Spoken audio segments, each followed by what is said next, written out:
Welcome back to this final segment of Cleaning Up the Mess. This is CNC3. My guest is the Honorable Chandresh Sharma, the Minister of Environment.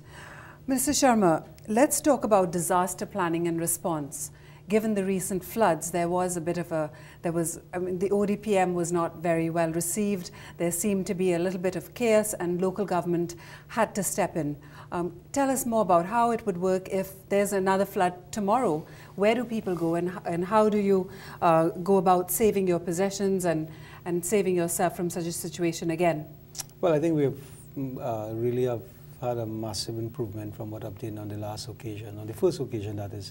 And since then we have been able, natural disasters requires response from people, not from organizations, not from government officials only. There must be a partnership. All over the world where it has obtained any degree of success is because people have responded. On the last occasion, when the Prime Minister gave the instructions, we immediately got NGOs involved, CBOs, people in communities, so that there were floods in Couva. If there were government responses from far areas, then you will not be able to reach it on time. We needed to get to those people within minutes of flooding. As you would have heard from the flood victims, the floods came within minutes and the water went through their homes. Medication was lost, food stuff was lost, beddings were gone. So we immediately had to respond. I remember when Marlene Kudre, the mayor of San Fernando, was installed, within hours, floods came into San Fernando. And she was able to put a team together and moved in. At midnight, we had to establish a night shelter. And Astia College gave permission to use their school. And within 2 hours, we were able to make available place for people to sleep, hot meals. We were able to get doctors to come in and give assistance. We were able to get the Defense Force to come, NGOs and CBOs. It's the same response that has to take place. Now, what we have been doing since is moving around different parts of the country. Last week, we were in Macoya. Today, we were in Couva. Earlier today, I was in San Fernando. People are responding. We're also making sure that at every one of our corporations, there would be goods and services available. As we speak, there are more than 200 doctors who have signed in on our program saying, in the event of a disaster, we will be available. We have engineers. We have police officers who are saying, if they are off duty, count on us. There are fire officers saying the same thing. Heavy equipment operators are saying, listen, count on me, which is important, because we need a backhoe 12 o'clock in the night. A contractor has a backhoe, but doesn't have an employee. We are training people within that community to be able to be the first response. We have come a long way. As we speak, we have set up 2 centers at no cost to the taxpayer because people are responding. Because we want to make that important call that when a disaster hits, we want all those persons around who can lend support to come out, regardless of what you can do. You can cook, you can give counseling, you can assist in first aid, you're a doctor, you're a heavy equipment operator. And that's the approach we are going to go. And we look forward to more systems being put into place. Well, but I want to get quickly to another point, and that's the point that last week on this show, we were told that actually dengue is now an epidemic in Trinidad and Tobago. More than 1,000 people have got dengue, and maybe up to 5 people are dead from it. That's very, very unfortunate, and certainly government has a responsibility to respond, which I think the Minister of Health is doing a very good job. In the past, there were many cases of dengue, but the previous government hid the information. With this government, we gave a commitment, the Prime Minister gave a commitment that all information would be made public. The reason why we know of these cases is because this present Minister of Health has made it available. But what's alarming is that the dengue cases are rising, and the actual insect vector control program does not seem to be working in keeping the numbers down. Well, what has happened is because of the rains, you cannot spray in the same way because then it gets wasted away with the waters. So you'd have to appreciate that. But more than that, we are managing it, which is important. Previously, there were so many. You'd remember in the previous administration, they said, it's not confirmed, the data is not confirmed, the figures were not available.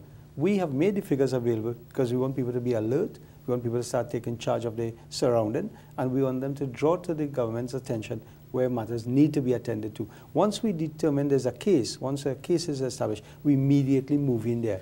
With the heavy rains, you cannot spray because it creates more problems. It is also, you run the risk of it affecting people's life.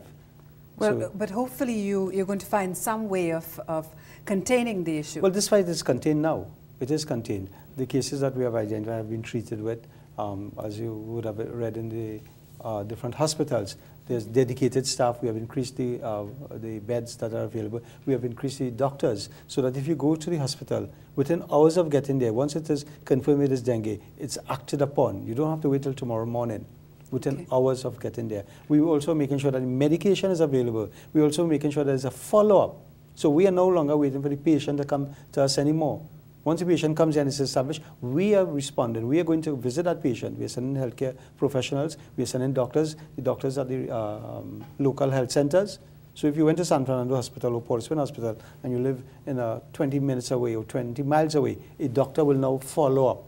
A healthcare professional will follow up. Because it's our responsibility to deliver goods and services. Mr. Sharma, you have 30 seconds. Perhaps you have something to say to the nation regarding cleaning up the mess. Well, I want to tell the nation that all of us must be very proud. Time magazine today, or yesterday, indicated that our dear Prime Minister, Kamala Prasad Bisesa, is one of the top 10 leaders in the world.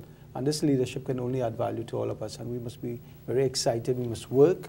The Prime Minister doesn't sit alone in terms of the delivery of goods and services. It means to the team she leads and the country that lends support. And we can only go forward. I mean, this is quite a major achievement for a small Caribbean country.